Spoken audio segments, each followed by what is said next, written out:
اکثر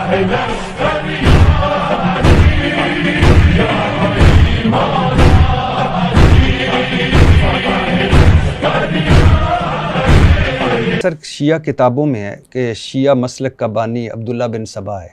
میں ابھی آپ کو بتاتا ہوں کہ نامور شیعہ مورخ ابو عمر بن عبدالعزیز الکشی اپنی کتاب میں معرفت الناقلین عن الائمۃ الصادقین جو المعروف رجال الکشی میں لکھتا ہے کہ عبداللہ بن سبا یہودی تھا، وہ مسلمان ہوا، حضرت علی سے رضی اللہ تعالیٰ عنہ سے اظہار محبت کرنے لگا۔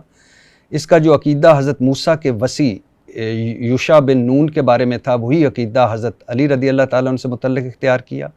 یہ پہلا شخص تھا جس نے حضرت علی رضی اللہ تعالیٰ عنہ کے مخالفین کی تکفیر کی۔ اسی بنا پر شیعہ مخالفین کہتے ہیں کہ شیعہ ازم یہودیت سے ماخوذ ہے۔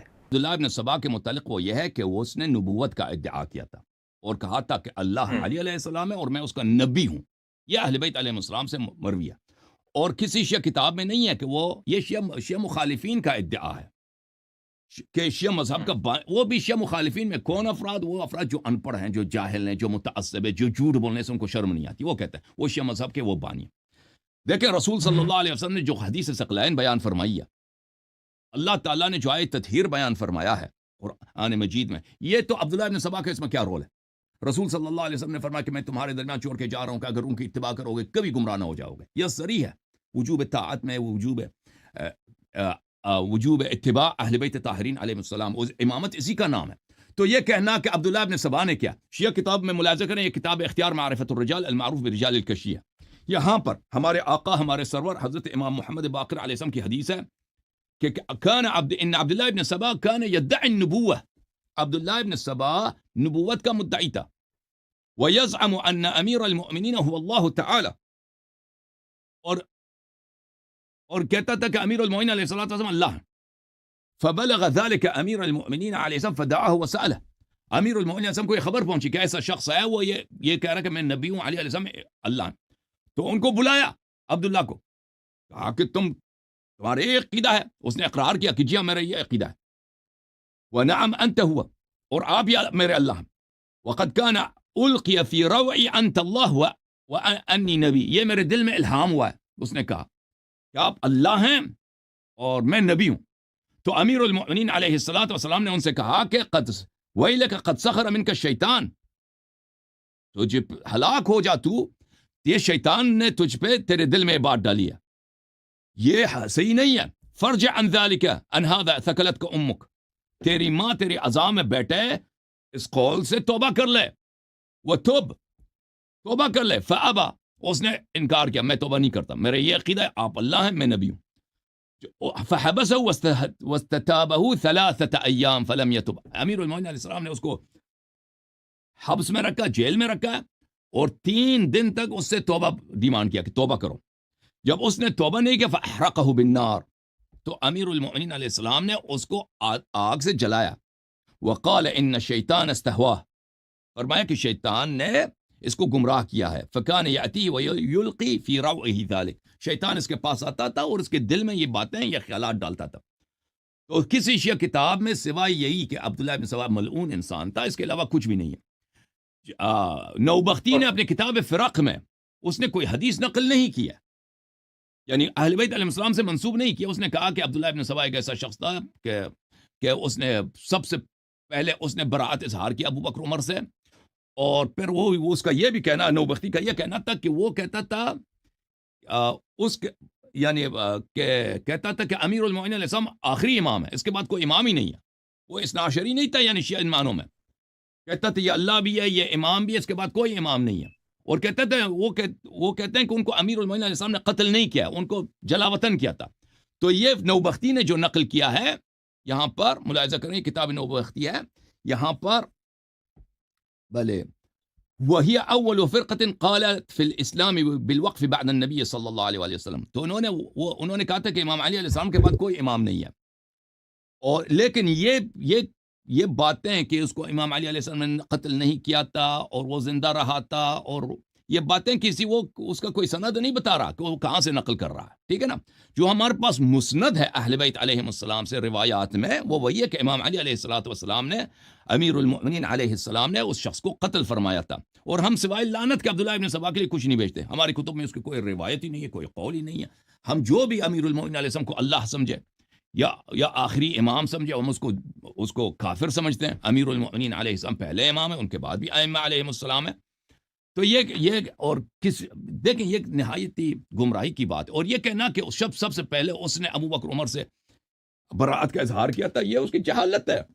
دیکھیں یہ کتاب ہے بخاری، یہاں پہ واضح طور پر ہے کہ حضرت زہرا سلام اللہ علیہا نے ابو بکر سے ڈیمانڈ کیا کہ فدق مجھے دے دو. حدیث دکھانے کی ضرورت نہیں ہے کیونکہ میں بہت دکھا چکا ہوں، لوگوں کو پتہ ہے. جب فدق نہیں دیا تو سب سے پہلے حضرت زہرا سلام اللہ علیہا تھی نبی صلی اللہ علیہ وسلم کے وفات کے بعد، کہ انہوں نے ابو بکر سے بات کرنا ہی چھوڑ دیا آخر تک. اور یہ حدیث خود عائشہ نے نقل کی، ٹھیک ہے نا.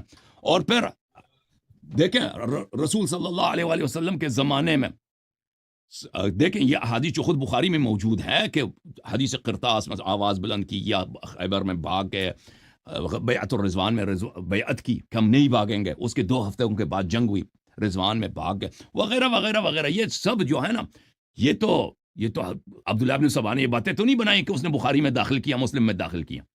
اللہ آپ کو سلامتی دے.